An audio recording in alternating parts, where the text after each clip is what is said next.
Hi, Anna. I'm really excited about today's lesson. I promise you that after this class, you'll learn some new vocabulary and you'll be able to understand a fun story even better. How does that sound? That sounds awesome. I always enjoy learning new words. I sometimes feel like when I read or listen to stories in English, I understand a little, but not everything. So, this will really help me. Exactly. That's the goal. Today, we're going to listen to a short story, and like I said, don't worry if you don't understand everything the first time. I'll tell you the story and then we'll review some important phrases together. Once we go over them, I'll tell you the story again, and I'm sure it will make a lot more sense. Ready? Yes, I'm ready. I'll try my best to understand as much as I can. I hope it's not too difficult. Don't worry at all, Anna. This will be fun, and I'm sure you'll do great. Let's get started. Once upon a time, there was a boy named Jack. Jack had a close friend, Sarah. They did everything together, and Sarah trusted Jack a lot. One day, Jack promised Sarah that he would help her with her homework after school. But something came up, and Jack ended up breaking his promise. On his way home, Jack's other friends invited him to play football. Jack thought, I can help Sarah later. So he decided to join the football game.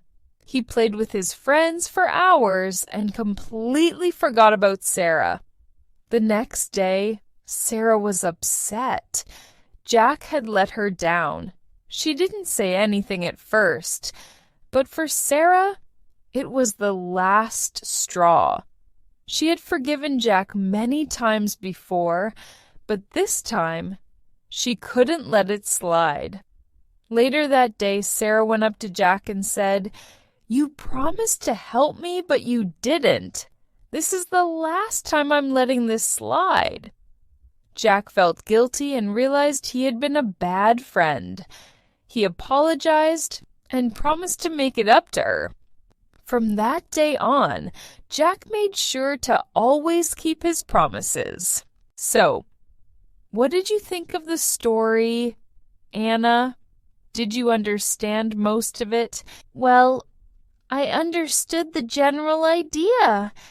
Jack promised to help Sarah, but something happened and he didn't help her. Then Sarah got mad at him, right? I understood that part, but there were some words or phrases I didn't quite get. Like came up. What exactly happened to Jack? Also, let it slide. I'm not sure what that means either. You've got the main idea, which is great. And it's totally normal not to understand everything the first time. That's what we're here for. Let's go over those phrases together. After we talk about them, I'll tell you the story again, and I'm sure it'll make a lot more sense. Does that sound good? Yes, that sounds really helpful. I'm excited to learn what those phrases mean because I feel like I hear them a lot in conversations or on TV. You're right. They are very common in everyday English.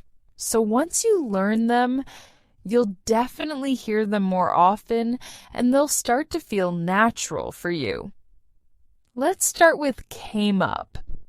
In the story, Jack promised to help Sarah, but then something came up. Do you have any guess what that might mean? I'm not sure. Does it mean that something happened that stopped him from helping Sarah? Like an emergency or something unexpected? Exactly. You're on the right track. Came up means something unexpected happened. It's like when you plan to do something, but then suddenly another situation or event appears and you have to deal with that instead. For example, if you're planning to meet a friend but get a call from work, you might say, "Sorry, something came up and I can't make it." Ah, I see. So it's like an excuse for when you can't do what you originally planned. That makes sense now. I've probably heard it in movies or TV shows and didn't really get the context. Yes, exactly. It's used a lot in casual conversations. Now, can you try to use came up in a sentence? Sure. Let me think. Okay. I was going to visit my grandparents yesterday, but something came up at work, and I had to stay late. Perfect. That's a great sentence. You really understand it now. Let's move on to the next one. Let someone down. In the story, Jack lets Sarah down. What do you think that means? I think I know this one. It means he disappointed her, right? Like, he didn't do what he promised, so she was upset. Exactly.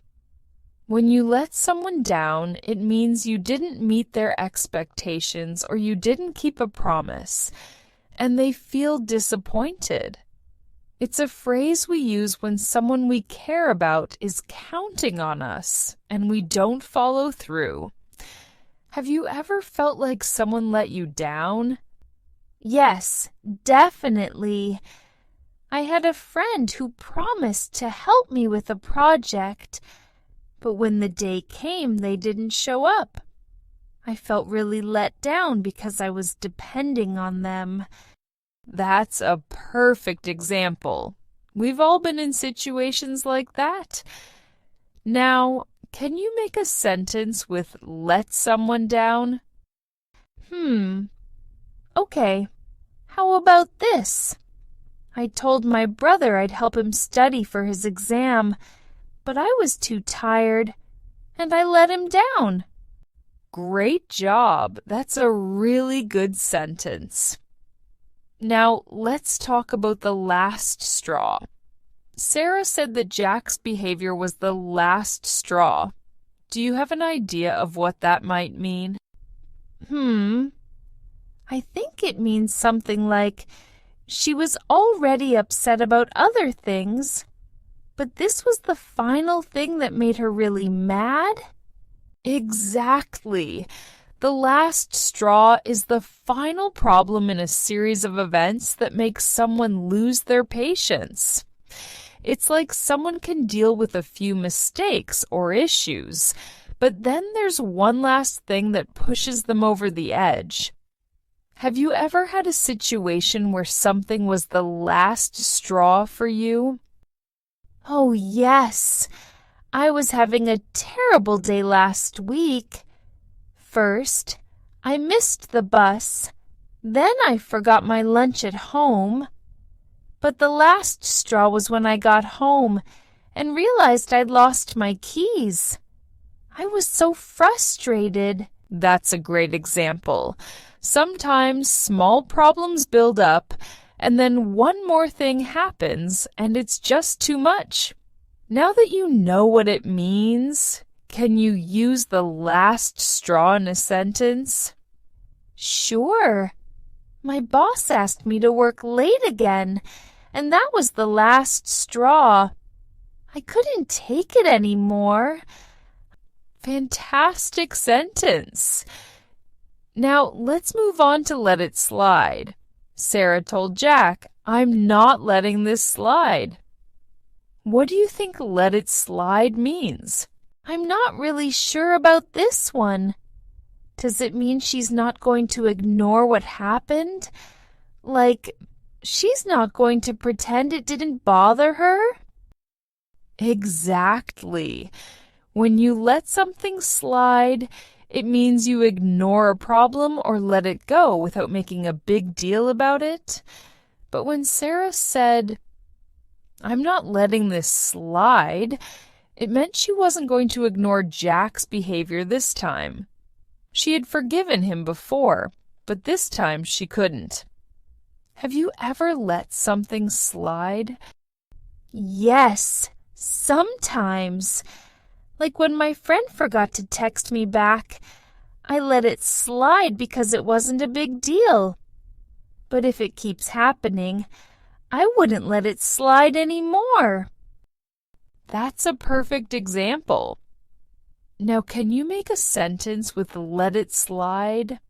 My coworker was late to the meeting, but I let it slide because he had a good reason.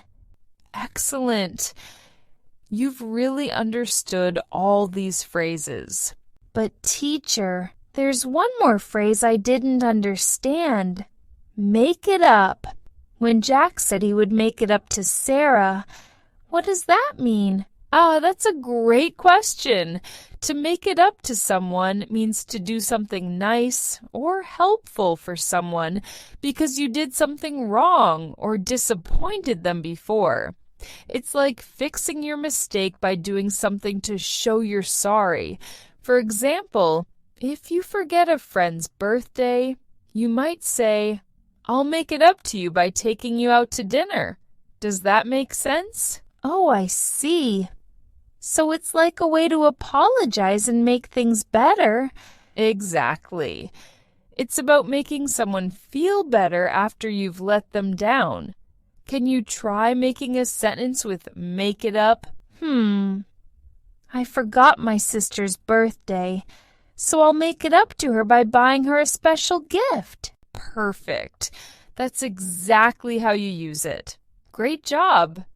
Now that we've gone over the vocabulary, let's go through the story again, and I'm sure you'll understand everything much better this time. Yes, I'm ready to hear it again. I feel more confident now. Once upon a time, there was a boy named Jack. Jack had a close friend, Sarah, and they trusted each other. One day, Jack promised to help Sarah with her homework after school. However, something came up. His friends invited him to play football. Jack thought, "I'll help Sarah later," so he decided to join the game. After playing for hours, he completely forgot about Sarah. The next day, Sarah was upset. Jack had let her down by not keeping his promise. She didn't say anything right away, but this time, it was the last straw for her. She had forgiven Jack before, but she couldn't let it slide anymore. Sarah went up to Jack and said, "You promised to help, but you didn't. This is the last time I'm letting this slide." Jack realized he had made a big mistake. He apologized and promised to make it up to her. From that day on, Jack always kept his promises to Sarah. So, Anna, how was the story this time? Wow, it was so much clearer. I understood everything, especially the parts where Jack let Sarah down, and when Sarah said it was the last straw. The phrases really helped me understand the whole situation better. I'm so glad to hear that. You did an amazing job today. Understanding phrases like "came up," "let someone down," "the last straw," and "let it slide" will definitely help you in everyday conversations. How do you feel about using these phrases now? I feel much more confident. I'll try to use them when I speak to friends, or even in my writing. It's good to know these common expressions because I hear them a lot in movies and shows. That's exactly right. The more you practice them, the more natural they'll become. Keep working on using these phrases in your daily life, and you'll be speaking more fluently in no time. Thank you so much. This lesson was really helpful. I'm going to practice these phrases for sure. You're very welcome, Anna. I'm proud of your progress. Keep practicing, and I'll see you in the next lesson. See you next time, teacher. If you enjoyed this video and found it helpful, make sure you don't miss our next video. We have an exciting and engaging topic lined up to help you practice your listening skills. Click here to watch it and keep improving your English.